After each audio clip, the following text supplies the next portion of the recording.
Alors, dans cette vidéo, je vais faire un point sur ce qu'on appelle la peur nucléaire. Euh, Tout simplement, la guerre froide a duré quand même très longtemps, elle a duré plus de 40 ans. Cette guerre froide a donné lieu à de nombreuses guerres, à de nombreux affrontements, à de nombreuses zones de tension, et pourtant, malgré cela, il n'y a jamais eu de guerre directe entre les États-Unis et l'URSS. Et ce qui explique cette anomalie en quelque sorte, malgré les tensions, c'est le fait que il ait existé ce qu'on appelle une peur nucléaire, une dissuasion nucléaire entre les États-Unis et l'URSS. Alors, si on détaille un petit peu, qu'est-ce qui s'est passé? Tout simplement, comme dans toute guerre, il y a une forme de course à l'armement pour essayer d'être plus fort que son adversaire en cas de conflit, en cas d'affrontement. Et donc, les États-Unis et l'URSS ne vont pas échapper à la règle et la course à l'armement va connaître des progrès gigantesques durant cette période de la guerre froide, en particulier avec le développement d'un arsenal nucléaire extrêmement important qui va en fait mettre en place ce qu'on appelle un équilibre de la terreur. Donc on va expliquer ça. Je rappelle, en 1945, à la fin de la Seconde Guerre mondiale, en juillet 1945, les États-Unis sont les premiers à mettre au point une bombe nucléaire qu'ils vont ensuite utiliser à balles réelles, on va dire, sur deux villes japonaises, Hiroshima et Nagasaki, les 6 et 9 août 1945. Donc à ce moment-là, il y a clairement une supériorité technologique et militaire des États-Unis. 4 ans plus tard, la situation a changé parce que tout simplement, comme vous le voyez, l'URSS possède à partir de ce moment-là également la bombe atomique. Dans les années qui vont suivre, dans les décennies suivantes, eh bien, les États-Unis et l'URSS vont, développer, comme vous pouvez le voir, un nouveau type de bombe, ce qu'on appelle les bombes H, les bombes thermonucléaires, qui sont beaucoup plus puissantes que les bombes atomiques. Je vous montrerai la différence entre les deux.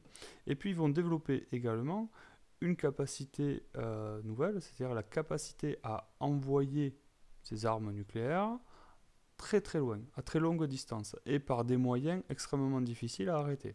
C'est-à-dire que euh, à Hiroshima et Nagasaki, les Américains ont largué les bombes nucléaires qu'ils ont fait tomber sur les villes grâce à des bombardiers. Mais un avion bombardier, c'est quelque chose qui n'est pas très discret, on va dire, et c'est quelque chose qui en soi est assez facilement arrêtable, si vous voulez. Du coup, les soviétiques et les américains vont développer des moyens de lancement de leurs armes nucléaires nouveaux et des moyens très difficiles à arrêter. C'est en particulier bien le développement, comme vous pouvez le voir ici, des missiles. Okay. Donc un missile, c'est un engin qui est téléguidé, qui est très rapide, d'accord, beaucoup plus rapide qu'un bombardier, donc c'est quelque chose qui est extrêmement difficile à arrêter.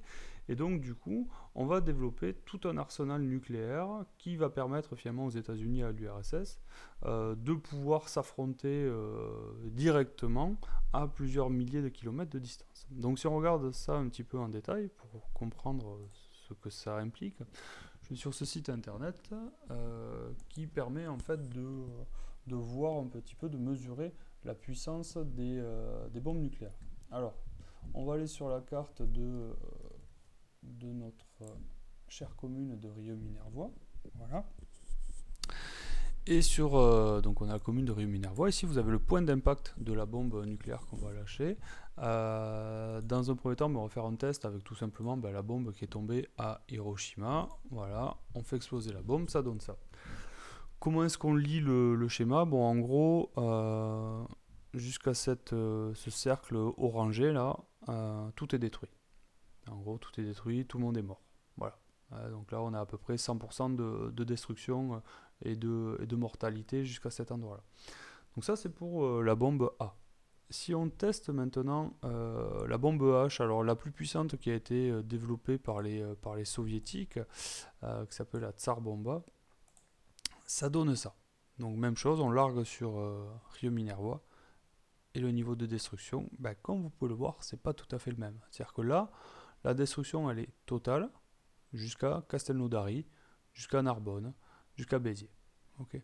Donc on comprend qu'en termes de puissance, les États-Unis et l'URSS ont hésité à s'affronter parce que un affrontement aurait voulu dire, se serait traduit par un niveau de destruction jamais atteint jusqu'à présent. Okay. Pour les missiles, c'est un peu la même histoire. Ici, vous avez le point de lancement d'un missile. Donc, par exemple, mettons que je veuille lancer un missile, on va dire, des États-Unis. Et je vais utiliser un missile mis au point par les Américains. Alors, par exemple, celui-là, par exemple. Voilà.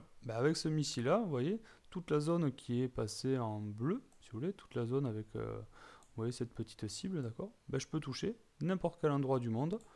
Depuis cette base de lancement située ici au milieu des États-Unis, je peux toucher n'importe quelle partie de l'URSS. Voilà. Donc en gros, les États-Unis et l'URSS, bon, les soviétiques ont le même type de missile au final.